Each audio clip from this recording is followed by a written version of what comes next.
propos sur les guerres mondiales ont bien montré, d'une certaine manière, que l'observation sur le terrain, sur place, en bas, sur Terre, pouvait nous aider à structurer notre perception de ce qui est en haut. C'est ça qui est révolutionnaire, d'une certaine manière. Alors que, généralement, on dit non, regardons ce qui est en haut pour savoir ce qui se passe en bas. Ce que j'appelle une forme de cécité mentale. Voilà. Donc, alors évidemment, c'est toujours aléatoire parce que si on a une mauvaise ergonomie, une mauvaise typologie, on va dans le mur. Mais si on a élaboré d'abord une bonne typologie, une bonne classification qui est assez claire, qui est assez repérable, on peut procéder ainsi. La question, c'est de savoir si effectivement la notion de guerre mondiale était une observation en elle-même valable.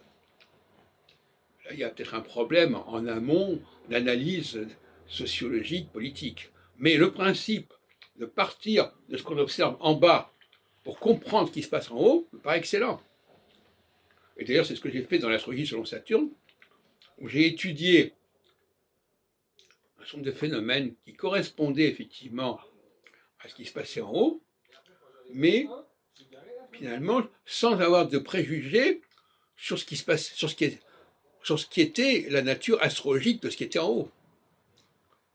Constater simplement que Saturne était à tel endroit du ciel à ce moment-là. Mais je ne le situais pas ni en aspect, ni en signe zodiacal, ni quoi que ce soit.